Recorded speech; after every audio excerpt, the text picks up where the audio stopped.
স্বাগতম সবাইকে।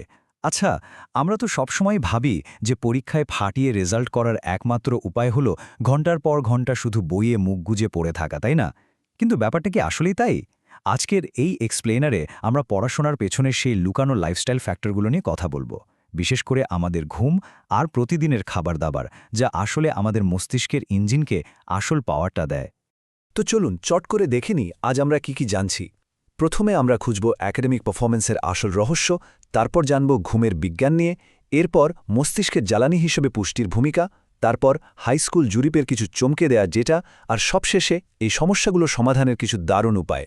শুরুতেই আসা যাক আমাদের প্রথম টপিকে, একাডেমিক পারফরম্যান্সের রহস্য। প্রথমেই যে বড় প্রশ্নটা মাথায় আসে তা হলো একাডেমিক সাফল্যের আসল সিক্রেটটা আসলে কি? আমরা সবাই জানি স্টুডেন্ট লাইফে পড়াশোনার প্রেশার কতটা মারাত্মক হতে পারে, তাই না? ভালো রেজাল্ট করার জন্য সারাক্ষণ একটা ইঁদুর দৌড় চলতেই থাকে। এখন আমাদের মস্তিষ্ককে কিন্তু একটা হাই পারফরম্যান্স ইঞ্জিনের মতো ভাবতে পারেন। একটা দামি গাড়ির ইঞ্জিন যেমন সঠিক ফুয়েল আর মেইনটেনেন্স ছাড়া স্টার্টই নেবে না, আমাদের ব্রেনও কিন্তু ঠিক তেমনই। পর্যাপ্ত বিশ্রাম আর পুষ্টি ছাড়া এর পক্ষে ১০০ ভাগ আউটপুট দেওয়া একেবারেই অসম্ভব। আমাদের মধ্যে একটা খুব কমন মিথ আছে, পরীক্ষার আগের রাতে একদম না ঘুমিয়ে চোখ লাল করে পড়লেই মনে হয় জিপিএ 5 কনফার্ম। কিন্তু বিজ্ঞান আসলে কি বলছে? রাত জাগলেই কি সাকসেস, নাকি আমরা নিজেদের অজান্তেই নিজেদের বড় ক্ষতি করে ফেলছি? এই মিথটা ভাঙার জন্যই আমরা সেলিনাস ইউনিভার্সিটির গবেষক ড্যানিয়েল মিলারের ২০২৪ সালের একটা গবেষণার দিকে তাকাতে পারি। তিনি একদম স্পষ্ট করে বলেছেন, শিক্ষার্থীদের কৃতিত্বর সাথে ঘুম এবং পুষ্টি উভয়েরই উল্লেখযোগ্য সম্পর্ক পাওয়া গেছে। তার মানে কি দাঁড়ালো? মানে হলো শুধু বইয়ের পাতায় মুখ গুজে বসে থাকলেই কাজ হবে না। আমাদের ব্রেনের কগনিটিভ ফাংশন, অর্থাৎ চিন্তা করার বা মনে রাখার ক্ষমতার জন্য ঠিকঠাক ঘুম আর সঠিক ডায়েট হলো একদম বেসিক ফাউন্ডেশন। এবার চলুন থিওরি থেকে একটু বিজ্ঞানের দিকে যাই। আমাদের দ্বিতীয় পর্ব, ঘুমের বিজ্ঞান। সত্যি বলতে ঘুম কোনো লাক্সারি নয়, এটা আমাদের শরীরের একটা বেসিক বায়োলজিক্যাল নিড। সারাদিন আমরা যা যা শিখি তা ব্রেনে মেমোরি হিসেবে সেভ করার জন্য ঘুম একেবারে মাস্ট। এখন ঘুমের অভাব আর পুষ্টির অভাব দুটো আলাদা জিনিস হলেও এদের ক্ষতিকর দিকগুলো কিন্তু বেশ কাছাকাছি। একদিকে স্লিপ ডিপ্রাইভেশন বা ঘুমের অভাবে ইমোশনাল ব্যালেন্স নষ্ট হয়, মেজাজ খিটখিটে থাকে আর সঠিক সিদ্ধান্ত নেওয়ার ক্ষমতা তলানিতে গিয়ে ঠেকে। অন্যদিকে ঠিকঠাক পুষ্টি না পেলে রক্তাল্পতার মতো সমস্যা হতে পারে, যার ফলে প্রবলেম সলভিং স্কিল মারাত্মকভাবে কমে যায়। আর সবচেয়ে ভয়ের ব্যাপার হলো এই দুটো অভাবই সরাসরি আমাদের নতুন কিছু শেখার ক্ষমতাকে পুরোপুরি ব্লক করে দেয়।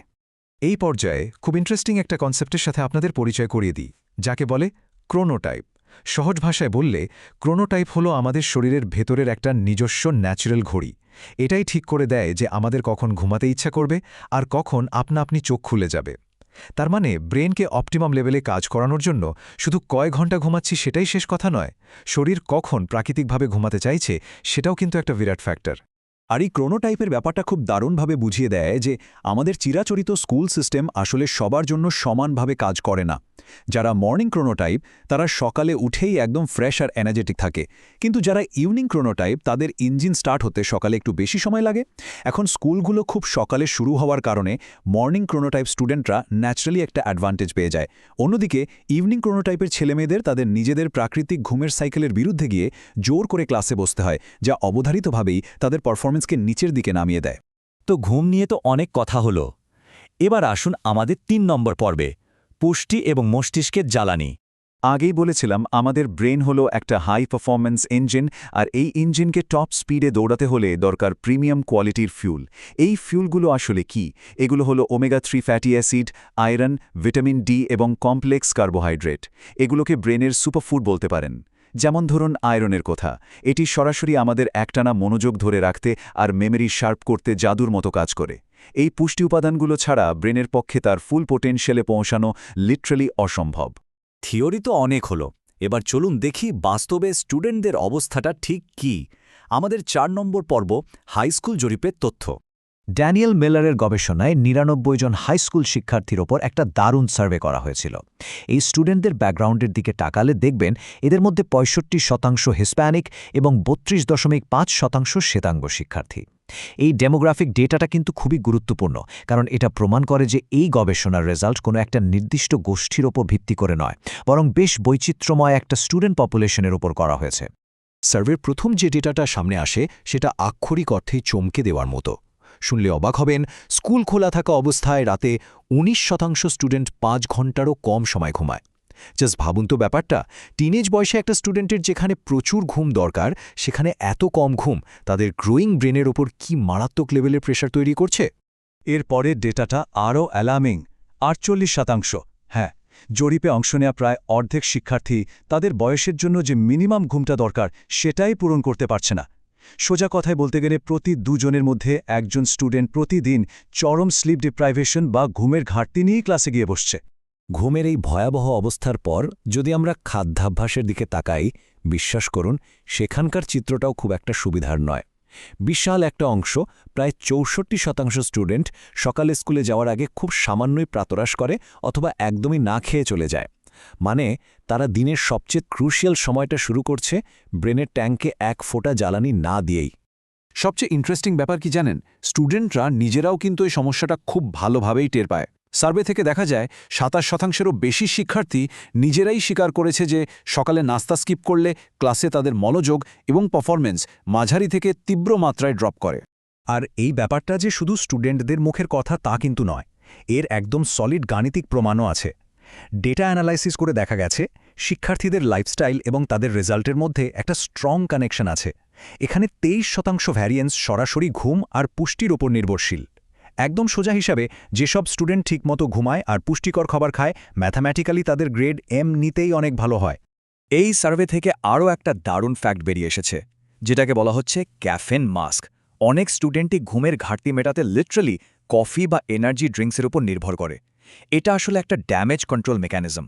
ক্যাফেন হয়তো সাময়িকভাবে তাদের ঘুম তাড়িয়ে দেয়, কিন্তু ভেতরে ভেতরে ঘুমের অভাবে ব্রেনের যে অরিজিনাল ড্যামেজটা হচ্ছে সেটাকে এটা স্রেফ একটা মাস্ক বা মুখোশ পরিয়ে ঢেকে রাখে। ভেতরকার আসল সমস্যাটা কিন্তু থেকেই যায়। তো সমস্যাগুলো তো দেখলাম, এখন কথা হলো উত্তরণের উপায় কি। চলে আসছি আমাদের শেষ পর্বে, আরও ভালোভাবে শেখার সমাধান। এই সিস্টেম্যাটিক সমস্যাগুলো দূর করে একটা হেলদি লার্নিং এনভায়রনমেন্ট তৈরি করতে হলে আমাদের বেশ কিছু পলিসি লেভেলের পরিবর্তন দরকার। প্রথমত, স্কুল শুরুর সময়টা একটু পেছনো যেতে পারে, যাতে স্টুডেন্টরা তাদের ন্যাচারাল সাইকেল অনুযায়ী পর্যাপ্ত ঘুমাতে পারে। দ্বিতীয়ত, স্কুলের ক্যাফেটেরিয়ার মেনুতে জাঙ্ক ফুডের বদলে স্বাস্থ্যকর খাবার নিশ্চিত করতে হবে। তৃতীয়ত, কিভাবে হেলদি স্লিপ হ্যাবিট করে তুলতে হয় তা নিয়ে স্কুলে ওয়ার্কশপের ব্যবস্থা করা যায়। আর চতুর্থত, মেন্টাল হেলথ সাপোর্ট বা মানসিক স্বাস্থ্যসেবা নিশ্চিত করতে হবে। এই চেঞ্জগুলো বিশেষ করে সেসব স্টুডেন্টদের জন্য গেম চেঞ্জার হতে পারে যারা তুলনামূলকভাবে সুবিধাবঞ্চিত। তবে সত্যি বলতে কি, এই এত বড় পরিবর্তন কোনো একটা প্রতিষ্ঠানের পক্ষে একা করা একেবারেই সম্ভব নয়। এর জন্য শিক্ষক আর অভিভাবকদের হাতে হাত রেখে কাজ করতে হবে। সিলেবাসে পুষ্টির গুরুত্ব অ্যাড করা, ক্লাসরুমে একটা হেলদি রুটিন সেট করা, দরকার হলে মিল বা খাবারের ব্যবস্থা করা, এবং সবচেয়ে ইম্পর্ট্যান্টলি অতিরিক্ত ক্যাফেইনের ক্ষতিকর দিক নিয়ে স্টুডেন্টদের সচেতন করা। এসবের মাধ্যমে আমাদের এমন একটা সাপোর্টিভ ইকোসিস্টেম বানাতে হবে যেখানে শুধু ভালো রেজাল্টের পেছনে না ছুটে স্টুডেন্টদের শারীরিক আর মানসিক সুস্থতাকেও সমান প্রায়োরিটি দেওয়া হবে। তাহলে আজকের এই পুরো আলোচনা থেকে আমরা আসলে কি শিখলাম? পরের বার কোনো স্টুডেন্টকে তার খারাপ রেজাল্টের জন্য বকা দেওয়ার আগে বা তার মেধা নিয়ে প্রশ্ন তোলার আগে আমাদের একটা খুব সিম্পল কিন্তু বেসিক বায়োলজিক্যাল প্রশ্ন করা উচিত। আর তা হলো, সফল হওয়ার জন্য ব্রেনের যে ফুয়েল আর রেস্ট দরকার সেটা কি সে আজ পেয়েছিল? আশা করি আজকের এই এক্সপ্লেনারের পর একাডেমিক পারফরমেন্স নিয়ে আমাদের চিরাচরিত চিন্তাভাবনা কিছুটা হলেও বদলাবে। এতক্ষণ সাথে থাকার জন্য অনেক অনেক ধন্যবাদ।